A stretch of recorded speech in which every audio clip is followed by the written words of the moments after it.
My name is Madison Hayes, and I'm 32 years old. Imagine sitting in your grandmother's living room, surrounded by 15 family members discussing her estate, when your own sister, the successful lawyer everyone admires, stands up and announces she's tripling your rent to $6,800 because you're just a low-level property manager who needs to learn her place. The room went silent. Some relatives smirked. Others looked away uncomfortably.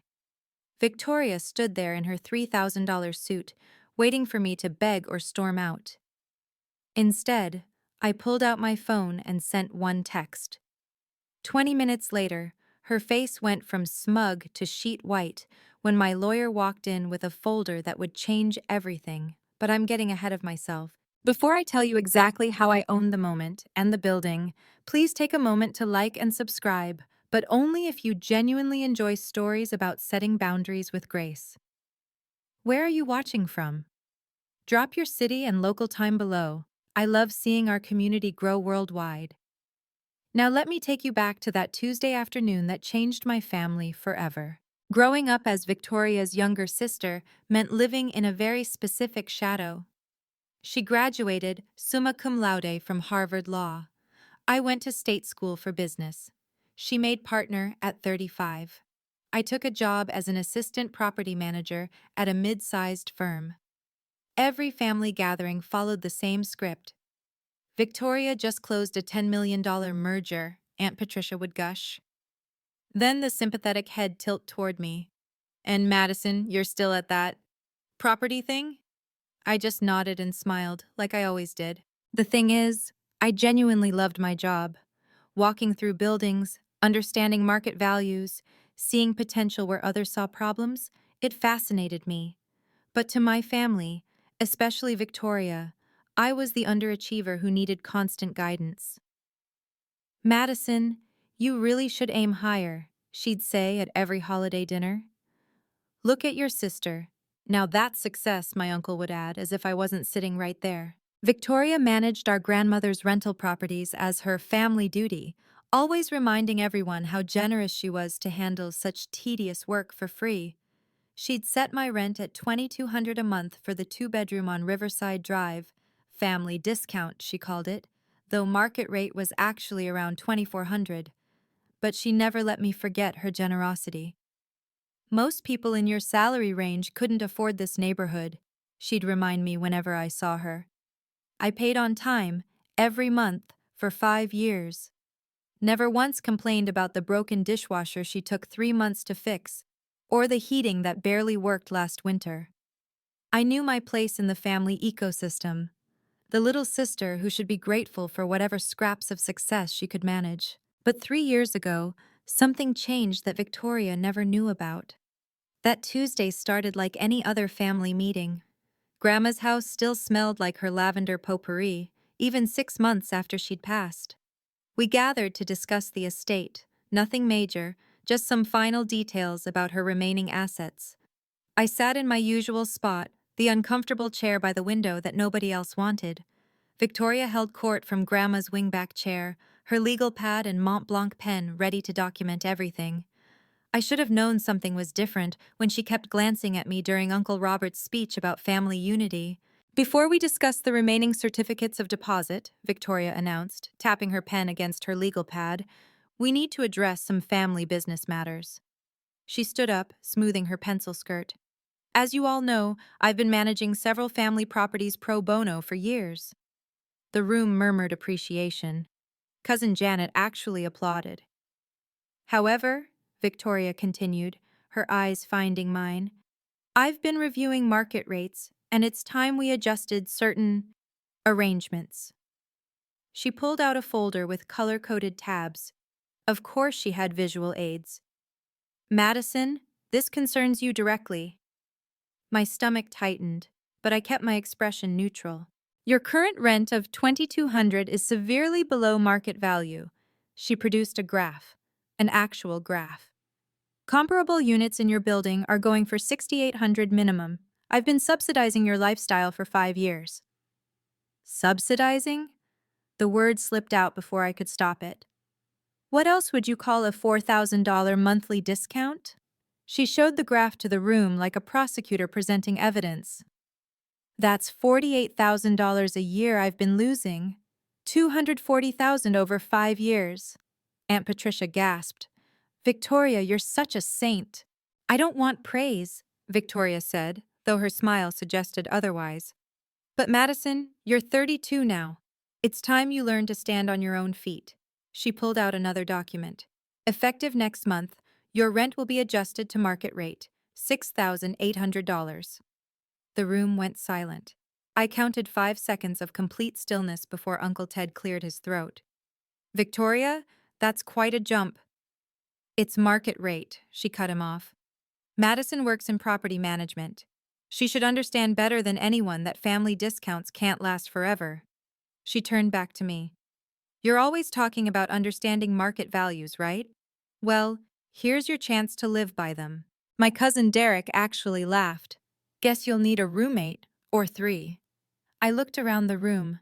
15 faces, ranging from smug satisfaction to uncomfortable silence. Not one person spoke up for me. 5 years of perfect payment history meant nothing. The fact that I'd helped Grandma with her finances every Sunday while Victoria was too busy meant nothing.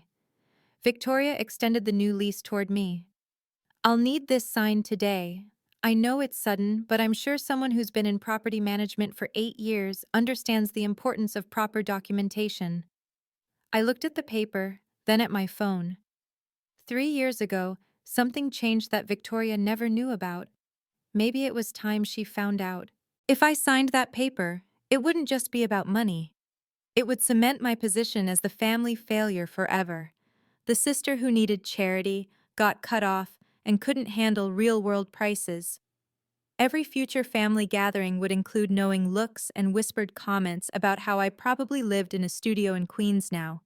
How Victoria had to practice tough love to teach me responsibility. But the financial hit would be immediate and brutal. $6,800 was more than my supposed take-home pay. Victoria knew this. She'd asked about my salary at Thanksgiving, pretending to care about my career growth. 50,000 is respectable for your level, she'd said, that patronizing smile never wavering. You'll work your way up eventually. What she didn't know was that Grandma had seen things differently. 6 months before she died, when I was helping her sort through investment statements, she'd pulled me aside.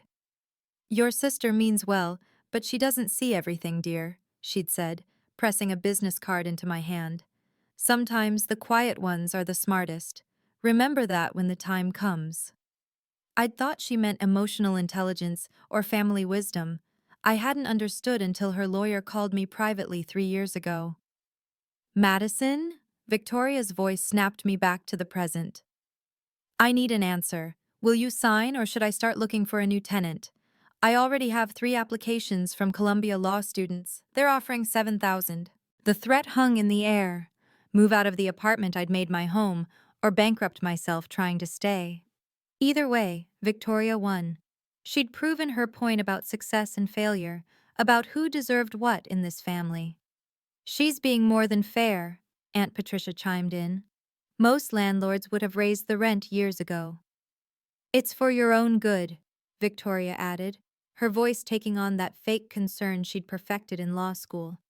You need to understand what things really cost. Successful people pay market rate. It's how they become successful. I felt the weight of everyone's expectations. The responsible thing would be to thank Victoria for 5 years of discounts, sign the paper, and quietly figure out my next move. That's what the old Madison would have done. But I wasn't the old Madison anymore. Hadn't been for 3 years. I looked at my phone again. One text, sent 20 minutes ago. The response had come back almost immediately. On my way, documents ready. You know what? Victoria said, mistaking my silence for surrender. Let me make this educational for everyone. She pulled up something on her laptop and turned it toward the room. This is what Madison's apartment should cost. Here are the comparables. Same square footage, same amenities, same neighborhood. 8,000, 7,005, 7,200. She clicked through listings like a professor giving a lecture. I'm actually still giving her a discount at 6,800. My phone buzzed. 15 minutes out. It's for your own good, Madison, Uncle Ted said, though he couldn't meet my eyes. Successful people pay market rate. That phrase again. The family motto for keeping me in my place. And honestly, Victoria continued, warming to her theme, this is what happens when you coast through life. Madison, you've been in the same position for what, 5 years? No advancement, no ambition. Just existing. She gestured around the room. Everyone here has pushed themselves. Derek made VP last year. Janet's medical practice is thriving. Even cousin Amy just got promoted to regional manager. But you? She shrugged. You seem content being mediocre. The word hit exactly where she intended. Mediocre. In front of everyone. That's enough, Victoria, Uncle Robert said quietly. Is it? She spun toward him. Because enabling her hasn't helped. Maybe some tough love will. I watched the second hand on Grandma's old clock tick forward. 12 minutes now. Sign the lease, Madison, Victoria said, her patience wearing thin. Or I'll need you out by the end of next month. That's more than generous. Legally, I could demand you leave in 30 days for being month to month. She was wrong about that, actually. New York tenant law gave me more protection. But she didn't know I knew that. Just like she didn't know about the LLC registered 3 years ago. The quiet investment that started with Grandma's private gift. The building purchase that closed so smoothly, even the previous tenants didn't know ownership had changed. I need my lawyer to review it first, I said calmly. Victoria actually laughed. Your lawyer? Since when do you have a lawyer? Since I started making investments you don't know about. The room went very quiet. Victoria's smile faltered for just a second. Investments, she repeated. Right. Your little index funds? 10 minutes now. I could hear a car pulling up outside. Something like that, I said, standing up. I think that's my appointment now. If you've ever been underestimated by family, you know exactly how this feels. That moment when everyone thinks they know your worth based on your job title. But here's what Victoria didn't know, and what changed everything. Before we get to the revelation, what would you have done in my position? Drop a comment below, and if this story resonates with you, please hit that like button. It really helps other people find these stories of standing up for yourself with class. Sit down, Madison, Victoria commanded. We're not done here. Actually, I think we need to pause. You make what, 50K? Time to face reality. She pulled up her calculator app, making a show of it. After taxes, that's about $3,500 monthly. Rent at $6,800 means you'd need... I understand math, Victoria. Do you? Because a child could see this doesn't work. She turned to the room. This is what I mean about accountability. Madison wants to live in a luxury building, but doesn't want to earn it. Luxury? I couldn't help myself. The heat barely works. Minor maintenance issues. The point is, location, location, location. She pulled up Zillow on her phone. Look, here's a nice studio in Astoria for $1,800. That's more your range. Derek snorted. From Riverside Drive to Astoria, that's quite a downgrade. It's called living within your means, Victoria said, her tone suggesting she was doing me a favor by explaining basic economics. I did you a disservice by shielding you from reality for so long. Shielding me? What else would you call it? I've been eating $48,000 a year so you could play pretend in Manhattan. She looked around the room for support. Any real landlord would have evicted her years ago for market adjustment. That wasn't even legally accurate, but I let it slide. You have 2 choices, she continued. Sign now and figure it out, or start packing. I've been more than patient. Patient, I repeated. Is that what you call texting me about every minor repair? Demanding I coordinate maintenance because you're too busy? Using my weekends to show other units because you couldn't be bothered? That's called being helpful. You live there. It made sense. It's called unpaid property management. The room tensed. Victoria's eyes narrowed. Careful, Madison. You're about to talk yourself out of any grace period. I heard footsteps on the porch. A knock at the door. That's for me, I said, moving toward the foyer. We're in the middle of a family meeting. Victoria's voice pitched higher. Whoever it is can wait. Actually, I said, opening the door, I don't think he can. We have some documents to review. A man in a charcoal suit stood on the porch, leather briefcase in hand. Ms. Hayes, Robert Chen from Chen and Associates. I apologize for the delay. Traffic from downtown was horrible. Victoria stood up so fast her legal pad hit the floor. What is this? Madison, this is ridiculous, Aunt Patricia said, her voice sharp with disapproval. Bringing a lawyer to a family meeting? Your sister is trying to help you grow up. Just be grateful she's family, Derek added, not even looking up from his phone. Otherwise, you'd be homeless already. Robert Chen stepped into the foyer, his presence immediately shifting the room's dynamic. He was younger than I'd expected when we'd first met 3 years ago, but his confidence filled the space. Ms. Hayes, shall we discuss the property matter now? Property matter? Victoria's voice could have frozen water. The only property matter is my tenant refusing to sign a standard lease adjustment. Your tenant? Robert's eyebrow raised slightly. Interesting choice of words.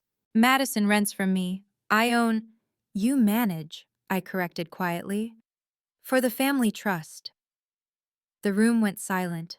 Victoria's face shifted through several expressions before settling on cold fury. The trust that I control as executor, she said. Same thing.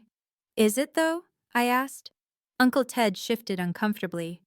Maybe we should all calm down. Madison, surely you don't need a lawyer for a family matter. Apparently I do, since I'm being threatened with eviction. It's not a threat, Victoria snapped. It's market reality, something you'd understand if you'd ever achieved anything beyond entry level. That stung, exactly as intended. Several relatives nodded in agreement. She has a point, Madison, Cousin Janet said, her doctor's salary making her feel qualified to weigh in. You can't expect family subsidies forever. Especially when you show no ambition, Amy added. Victoria made partner through hard work. What have you done? Robert cleared his throat. Ms. Hayes, should I wait outside while you finish this discussion? No, I said, feeling the familiar weight of family judgment. Please stay. This is embarrassing, Victoria announced to the room. Madison brought a lawyer because she can't handle adult conversation. Or maybe, I said, my voice steadier than I felt. I brought a lawyer because you're trying to force me to sign a document under duress, in front of 15 witnesses, without proper review. Duress? Victoria laughed. I'm offering you market rate housing. If that's duress, you're even more sheltered than I thought. My phone buzzed. A text from Robert's assistant. All documents verified and ready. You know what? Victoria said, pulling out her phone. Let me call my colleague who specializes in evictions. We can do this the hard way. That won't be necessary, Robert said calmly. I think we can resolve this quite simply. 3 years ago, I sat in a downtown office that smelled like leather and old paper. Grandma's lawyer, not the family one Victoria used, but her personal attorney, had pushed a folder across his mahogany desk. Your grandmother set this aside specifically for you, he'd said. Off the books, so to speak. She said you'd know when to use it. $200,000. Not life-changing money in Manhattan, but enough for a down payment on something strategic. Grandma had taught me about real estate every Sunday while Victoria was too busy to visit.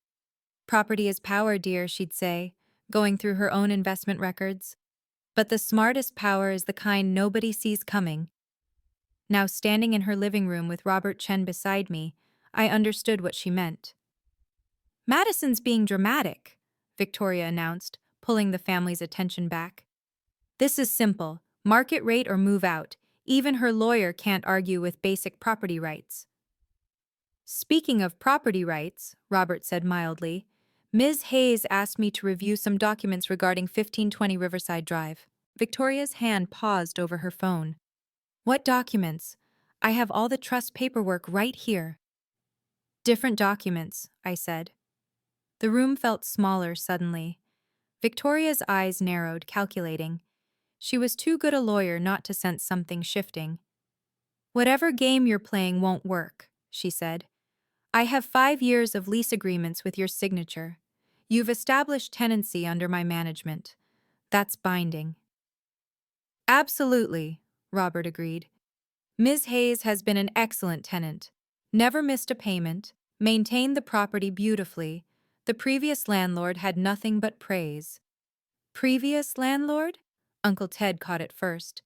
"Victoria's always been the property manager," Robert finished smoothly, "for the family trust, which held a 51% stake in the building until 3 years ago." The silence was deafening. Victoria's face went very still. "What are you talking about?" Her voice was controlled, professional, the courtroom voice. "Sometimes the best investments are the ones nobody knows about," I said, echoing something Grandma used to say. "Madison," Aunt Patricia said slowly, "what did you do?" Robert opened his briefcase with practiced efficiency. "Perhaps we should review the ownership documents. I have them right here." "This is ridiculous," Victoria said, but her voice had lost its edge. "The trust owns—" "Owned," Robert corrected. Past tense. "The sale was completed 3 years ago. Quite a smooth transaction, actually. The trust was eager to liquidate that particular asset." Victoria's phone clattered onto the coffee table. "You're lying," Victoria said, but her lawyer instincts were kicking in. She grabbed her laptop, fingers flying across the keyboard. "I would have known. Any sale would have required my signature as executor." "Actually," Robert said patiently, "it only required majority stakeholder consent. The trust held 51%. The other 49%. He trailed off meaningfully. I watched Victoria's face as she pulled up property records. The family trust had sold their stake 3 years ago for market value, a clean, legal transaction she'd probably signed off on without reading carefully, buried in a stack of routine paperwork. "To Riverside Holdings LLC," she read aloud, her voice hollow. "An investment company," Robert confirmed. "Registered in New York, fully compliant with all regulations." "Who owns Riverside Holdings?" Uncle Ted asked. Victoria was already searching. Corporate records were public. Her fingers slowed, then stopped entirely. "This has to be a mistake," she whispered. "What mistake?" Derek leaned over to see her screen. His face went slack. "Holy shit!" "Language," Aunt Patricia scolded automatically, then peered at the screen herself. Her gasp was audible.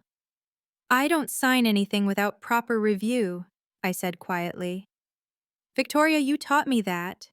She looked up at me, really looked at me for the first time in years, not as the disappointing little sister, but as someone she'd completely misjudged. "You bought the building?" Her voice cracked slightly. "My client prefers to keep her investments private," Robert said. "But given the circumstances, disclosure seems appropriate." Victoria stood abruptly. "I need to verify this." She pulled out her phone, probably calling her assistant to check records. "Take your time," I said. "Robert, should we review the current lease agreements while we wait?" "Of course." He pulled out a folder. "Interesting situation, actually. Your sister has been paying below market rate for her penthouse. 4,500 for a 3-bedroom with park views? That's quite the family discount." The room erupted. Everyone started talking at once. "Madison owns the building? The whole building? But she's just a property manager. How could she afford—" "Enough!" Victoria's voice cut through the chaos. She'd pulled up the sale documents on her laptop. "The trust sold its stake 3 years ago for $2.8 million, fair market value. I signed off on it myself." Her laugh was bitter. "I thought we were being smart, liquidating an underperforming asset." "It was underperforming," I agreed. "Under your management." Victoria's composure cracked completely. She spun toward the room, her voice rising. "Let me be very clear about what Madison's trying to pull here. She's been lying to all of us for 3 years, pretending to be struggling while secretly—" "While secretly what?" I interrupted. "Making smart investments? Building equity?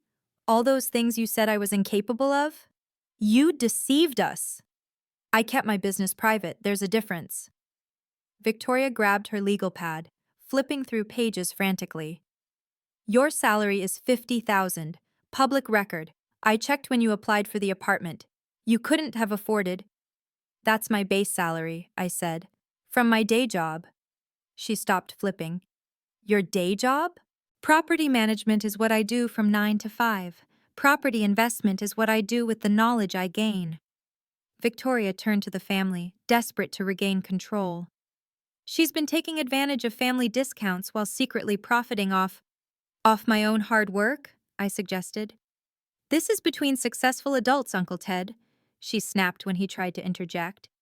Madison clearly doesn't understand the ethical implications.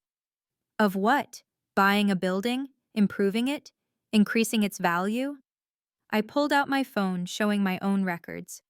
15 units renovated. New heating system building-wide.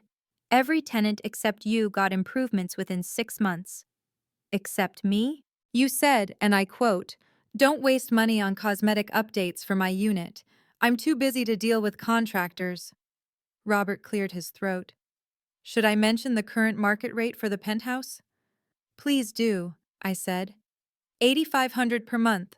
Your sister has been paying 4,500. That's a $48,000 annual discount. He paused. Interesting coincidence. That's exactly what Ms. Hayes was supposedly costing in her underpriced unit. The irony wasn't lost on anyone. Derek actually whistled. Victoria's face went from red to white. You set this up. This whole meeting. You called this meeting, I reminded her. You created the visual aids. You invited everyone to witness my education about market rates. Ms. Hayes, Robert said formally, as your attorney, I should ask, how would you like to proceed with your tenant's lease adjustment? Tenant. The word hung in the air like a judge's gavel. Victoria sank into Grandma's wingback chair, her $3,000 suit suddenly looking like armor that had failed. Madison, surely we can discuss this privately. This is between successful adults, I quoted back. Isn't that what you said? Here's what's going to happen, Victoria said, trying to salvage her authority. We're going to handle this like family. Madison, you've made your point. Now let's... You gave me an ultimatum, I said calmly. Sign your lease or move out in 30 days, in front of 15 witnesses. That was before you knew I owned the building? So your treatment of me was acceptable when you thought I was powerless? The room was dead silent. Even Derek had put down his phone. Victoria stood squaring her shoulders. Fine. You want to play hardball? I'll take you to court. Retaliatory eviction is illegal in New York. You can't raise my rent just because... Because you tried to raise mine? Robert interjected. Actually, Ms. Hayes isn't evicting anyone. She's simply adjusting to market rate. Your own words, I believe. This is retaliation. This is business, I said. Something successful people understand, right? Victoria grabbed her laptop, pulling up tenant law. I have rights. Rent stabilization. Doesn't apply to buildings with fewer than 6 units, Robert said. But this building has 24 units, so it would apply, except... He pulled out another document. You're not on a rent-stabilized lease. You specifically requested a month-to-month arrangement 3 years ago, said you didn't want to be locked in. I remembered that conversation. Victoria had laughed about keeping her options open, how only desperate people signed long leases. That must be my appointment. Perfect timing, I said, as another knock came at the door. Who else did you invite to humiliate me? Victoria's voice was raw. No one. That's probably Mrs. Chen from 4B. I told her I'd have an answer about her lease renewal today. I stood. She's been hoping to upgrade to a larger unit, maybe a penthouse. Victoria went pale. You wouldn't. Wouldn't what? Rent to a qualified tenant who pays market rate? I walked toward the door. Or did you want to sign a new lease? $8,500 a month, first, last, and security due immediately. Madison, please. I stopped at the doorway. You have 30 seconds to decide. Sign at market rate or start packing. More than generous. Legally, I could demand you leave in 30 days for being month to month. The exact words she'd used on me an hour ago. 20 seconds. Victoria looked around the room for support. Every face was turned away except Uncle Ted, who simply shook his head. 10 seconds. I'll sign, she whispered. This is the moment everything changes. But before I reveal who walked through that door, I want to know, have you ever had someone completely underestimate you? That moment when they think they hold all the cards, not knowing you've been playing a different game entirely? Share your story in the comments. And remember, the best revenge isn't revenge at all. It's success they never saw coming. Now, let's see what happens when assumptions meet reality. Robert Chen set his briefcase on Grandma's coffee table with deliberate precision. The click of the latches echoed in the silent room. Ms. Hayes, as requested, I've brought all relevant documentation regarding your property at 1520 Riverside Drive. My property? Victoria's voice was barely a whisper. You mean the trusts? No, Robert said simply. He pulled out a thick folder marked with the New York State seal. I mean Ms. Madison Hayes's property, acquired through Riverside Holdings, LLC, on March 15th, 3 years ago. He spread the documents across the table like a poker player revealing a royal flush. Deed of sale, transfer documents, certificate of ownership. All with my name as the sole member of Riverside Holdings, LLC. This is impossible, Victoria said, grabbing the deed. Her hands shook slightly. The trust sold to an investment company. I checked the buyers. You checked that they had funds, Robert corrected. You didn't check who owned the LLC, rather sloppy for someone who prides herself on attention to detail. Uncle Ted leaned forward, studying the papers. Madison, how did you— Grandma, I said simply. She left me something outside the main estate, said I'd know when to use it. But the down payment alone would have been— Derek started calculating on his phone. 560,000, I supplied. 20% of 2.8 million. Grandma left me 200,000.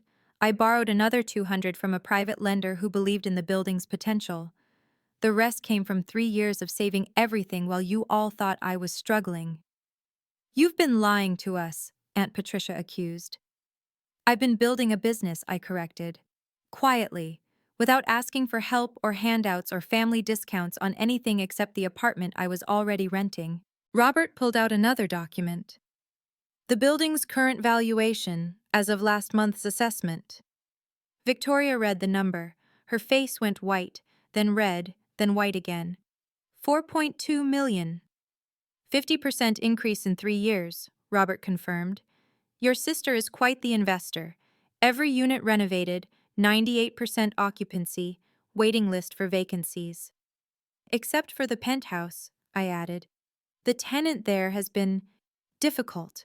Refuses upgrades, pays below market rate, constantly complains but won't let anyone fix things. The irony was suffocating. Victoria set down the papers with shaking hands. Ms. Hayes, Robert addressed me formally, would you like me to present the new lease agreement for Ms. Victoria Hayes? Please do. He pulled out a standard lease, the kind Victoria had waved in my face an hour ago. $8,500 per month. First, last, and security required. Total due immediately. $25,500. That's insane, Victoria protested. That's market rate, I said calmly, for a 3-bedroom penthouse with park views in this neighborhood. Actually, I could get $9,000, but I'm offering a small family discount. You want to know the really ironic part? I said, standing by Grandma's photo on the mantel. I learned everything from you, Victoria. All those family meetings where you explained real estate law, property values, market forces. I was listening, every single word. Robert continued pulling documents from his briefcase. There's also the matter of back payments. Ms. Victoria Hayes has been underpaying market rate for 36 months. Back payments? Victoria's voice cracked. You can't retroactively. I'm not, I said. I'm choosing to forgive $144,000 in underpaid rent. Consider it my final family discount. The number hung in the air. Derek dropped his phone. Aunt Patricia's hand went to her chest. 144,000, Uncle Ted repeated slowly. 4,000 per month under market, times 36 months, Robert confirmed. Ms. Madison Hayes is being extremely generous. Generous? Victoria laughed bitterly. She's been planning this for 3 years. I've been running a business for 3 years, I corrected. You just happen to be a tenant. The fact that you decided to humiliate me today about rent? That's just cosmic timing. Don't pretend this is coincidence. You're right, it's not. I pulled out my phone showing my calendar. I was going to discuss this with you privately next week, give you 3 months to adjust, work out a payment plan, keep it between us. I looked around the room. But you wanted to teach me about success in front of everyone. So here's your lesson. Robert cleared his throat. Ms. Hayes, should I mention the other tenants? What other tenants? Cousin Janet asked nervously. I smiled. Did you all think Victoria was the only family member getting a discount? The room froze. I watched recognition dawn on several faces. Uncle Ted, you rent the garden unit for $1,800. Market rate is $3,200. Cousin Amy, your one bedroom, you pay $1,500. Market is $2,600. Madison, Uncle Ted started. Surely you're not going to triple your rent without warning? No. Unlike Victoria, I believe in proper notice and reasonable adjustments. I turned back to my sister. But you? You wanted to make an example of me. Congratulations. You're now the example. My client has owned this building for 3 years, Robert said, his voice carrying the weight of legal authority. She's maintained below-market rents for family members out of kindness, not obligation. That kindness ends where disrespect begins. Victoria stood slowly, her designer heels clicking on Grandma's hardwood floor. Madison, can we discuss this privately? This is between successful adults, I said, using her words one more time. You wanted transparency about market rates? Here it is. 8,500 per month or vacate in 30 days. Your choice. I preferred to keep my investments private, I added, but you made that impossible today. Here's what's going to happen, I said, my voice steady and professional. Victoria, you have two options. Sign the new lease at market rate, 8,500 per month, or vacate within 60 days. I'm giving you an extra month beyond legal requirement because despite everything, you're still my sister. This is extortion. This is business. Your words, not mine. I turned to Robert. Please note that Ms. Victoria Hayes has been informed of the rent adjustment in front of witnesses. Robert made notes on his legal pad. Documented. Shall I also note the generous 60-day notice instead of the required 30? Please do. Victoria's hands clenched and unclenched. What about my security deposit? The $4,500 you paid 3 years ago? I pulled up records on my phone. That covers barely half of 1 month at market rate. You'll need to pay an additional $4,000 to meet the new security requirement. This is insane. No, this is math, something a Harvard law graduate should understand. The room watched Victoria crumble in real time. The power dynamic hadn't just shifted, it had completely inverted. For the other family members renting from me, I announced, you'll receive formal notices next week. Rent adjustments will be gradual, 10% annually until you reach market rate. That gives you time to adjust or relocate if needed. That's actually fair, Uncle Ted said quietly. Because unlike some people, I looked directly at Victoria. I don't believe in ambushing family. Robert pulled out his tablet. Ms. Victoria Hayes, will you be signing the new lease today? I need time to review. Of course. You have 72 hours. After that, the offer expires and you'll need to vacate. I kept my tone neutral, professional. Fair warning, I already have 3 applications for the penthouse at $9,000 per month. From Columbia law students? Victoria's attempt at sarcasm fell flat. From partners at your firm, actually. Apparently, word got out that a penthouse might be available soon. The blood drained from Victoria's face. If her colleagues knew she was being evicted by her unsuccessful sister, Family discount is over, I said simply. You'll pay market rate like you wanted. Madison, please, my reputation? Your reputation is your concern. Mine was never yours to destroy, though you certainly tried. Robert stood, closing his briefcase. Ms. Hayes, I'll send the formal lease agreement to your email. You have 72 hours to respond. Wait, Victoria said desperately. What if I apologize? What if I take back everything I said? Then you'll be a apologetic tenant paying market rate, I replied. Your words can't be unsaid, Victoria. 15 people heard you call me mediocre, unsuccessful, a failure. Now those same people know the truth. Victoria sank back into Grandma's chair, her face the color of ash.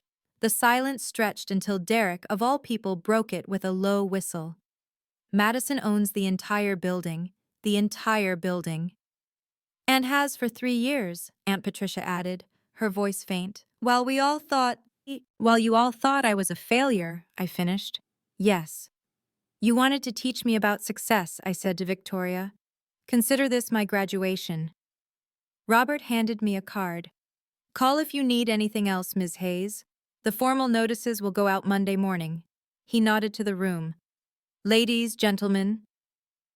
After he left, the family erupted. Everyone talked at once, voices overlapping in chaos. How much is the building worth now? 4.2 million, she said. Madison's a millionaire? But she drives a Honda. Quiet! Uncle Ted's voice boomed. When everyone settled, he looked at me with something I'd never seen before. Respect. Madison, why didn't you tell us? Would it have mattered? You all had your image of me. Changing it would have required proof, and even then, I gestured around the room. Look how you're reacting now. We're reacting because you lied, Victoria snapped, finding her voice again. I kept my business private. You announced my salary at Thanksgiving, remember? Told everyone I made $50,000 like it was a punchline. Because you thought you knew everything about me. You thought wrong. Janet cleared her throat. Madison, about my rental. You've been respectful. Your adjustment will be gradual, as promised. I looked around the room. Anyone who's treated me with basic dignity has nothing to worry about. The implication was clear. Victoria was the only one facing immediate consequences. This is targeted harassment, Victoria said weakly. This is natural consequences, I corrected. You tried to triple my rent to teach me a lesson. Now you're learning one instead. My phone buzzed. A text from Mrs. Chen, who actually was interested in the penthouse. I ignored it for now. Grandma would be ashamed, Victoria said, playing her last card. Grandma gave me the money to buy this building, I said quietly. She said I'd know when to use it. She also said something else. Your sister means well, but she doesn't see everything. I paused. Turns out she didn't see anything at all. Victoria stood abruptly, gathering her things with shaking hands. I need to go. 72 hours, I reminded her. The clock's ticking. She left without another word, her heels clicking rapid staccato on the floor, the sound of retreat. The next 3 days were a masterclass in family dynamics shifting. My phone, usually silent except for work calls, buzzed constantly. Relatives who hadn't spoken to me in years suddenly remembered I existed. Madison, honey, I always knew you were smart, Aunt Patricia called, her tone syrupy sweet. About my rental unit. Your rent remains unchanged for now, I told her. The 10% annual adjustment starts next year. Oh, well, I was wondering if you needed help managing the building. I have a management company, but thank you. The pattern repeated with cousin after cousin. Derek offered to partner on future investments. Janet suggested we have lunch to catch up properly. Amy texted asking for investment advice. Suddenly, everyone wanted to know about my little property job, I told my actual property manager, Sarah, when we met for our weekly review. But the real fallout came from Victoria's professional world. Somehow, though I suspected Derek's social media addiction, word spread that Victoria was being evicted by her unsuccessful sister. The legal community in Manhattan is smaller than people think.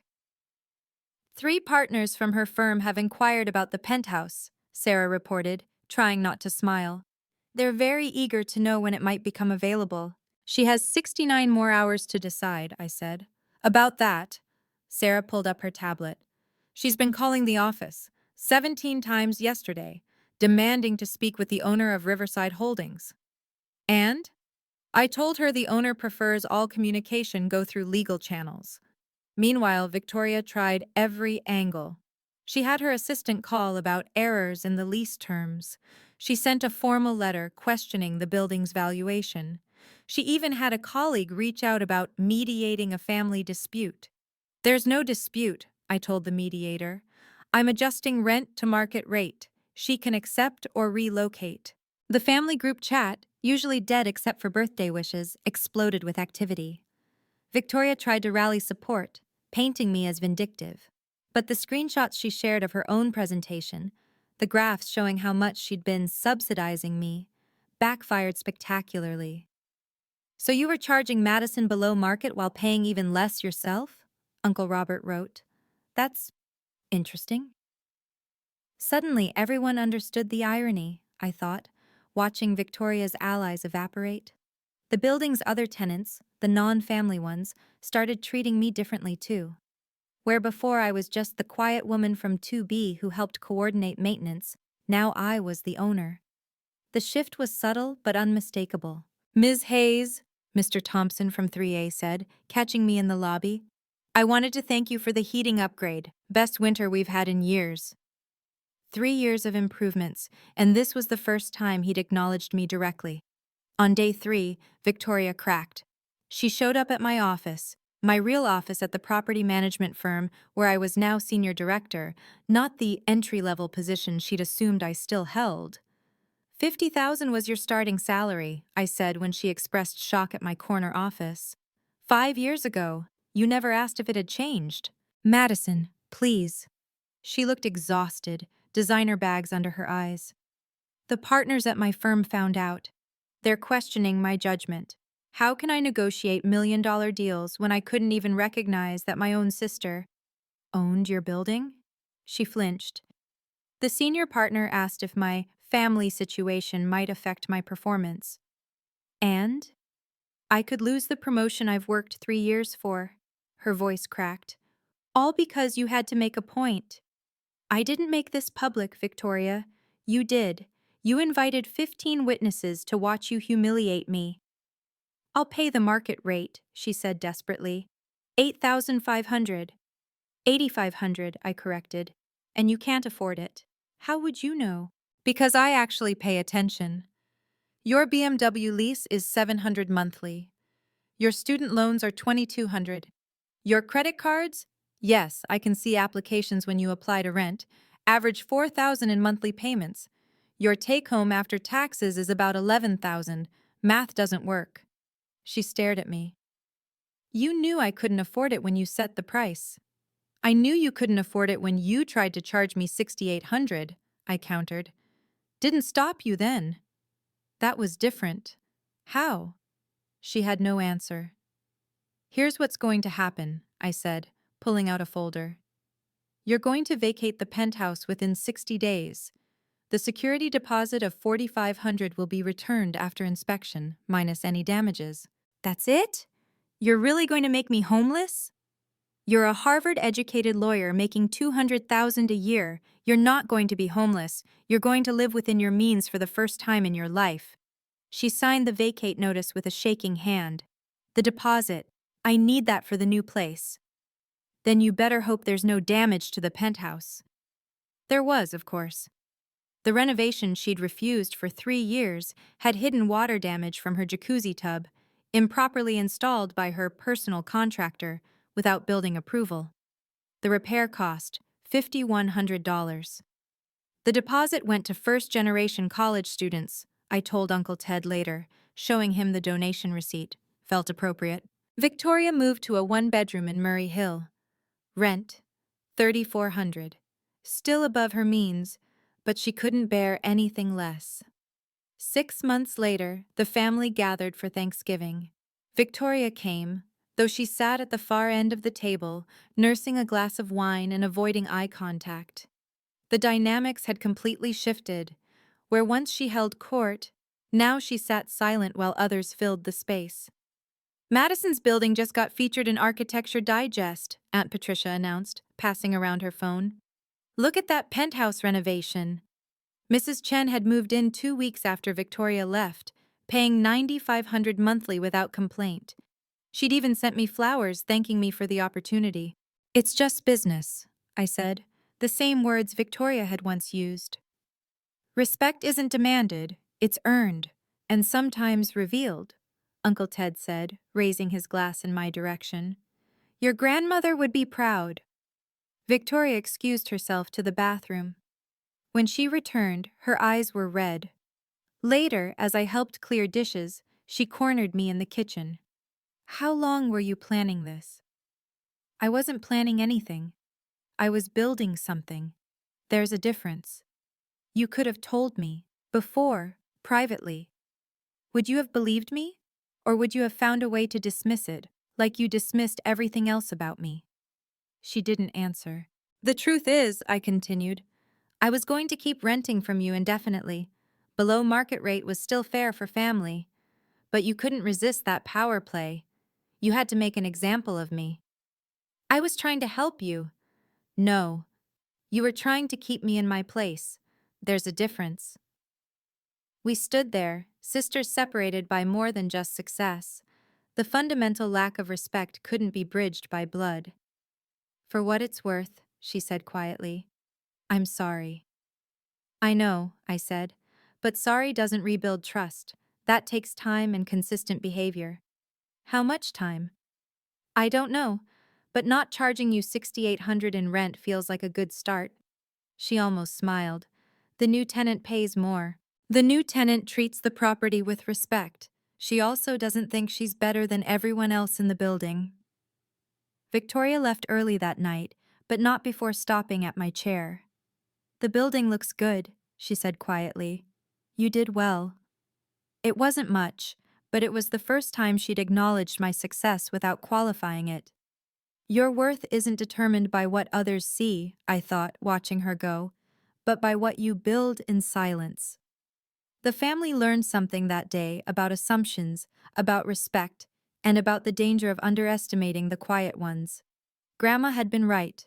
Sometimes the best power is the kind nobody sees coming. That was 2 years ago. Victoria and I have found our way to a careful peace. She rents a 2-bedroom in Brooklyn now, within her means, finally. We have coffee once a month, and she's never once mentioned property values or success metrics. The building is worth $5.8 million today. I've bought 2 more properties since then, all quietly, all through different LLCs. The family knows better than to assume anything about my finances now. Sometimes I drive past the penthouse and see Mrs. Chen's plants in the window where Victoria's heavy curtains used to block the light. It feels like a metaphor for something, though I'm not sure what. The lesson isn't about revenge or showing off. It's about knowing your worth when no one else does. It's about building something real while others are busy talking about their achievements. Most importantly, it's about understanding that respect isn't something you demand. It's something you reveal when the time is right. And sometimes, just sometimes, the best response to someone trying to put you in your place is simply showing them that you own the entire building. Thank you for listening to my story. If you've made it this far, you're probably someone who understands that true power doesn't need to announce itself. What boundaries have you had to set with family who underestimated you? Share in the comments below. I read every single one. If this story resonated with you, please like and subscribe for more stories about standing tall with grace. And remember, sometimes the best response to disrespect is simply revealing who you really are. Until next time, this is Madison, reminding you to know your worth, even when others don't.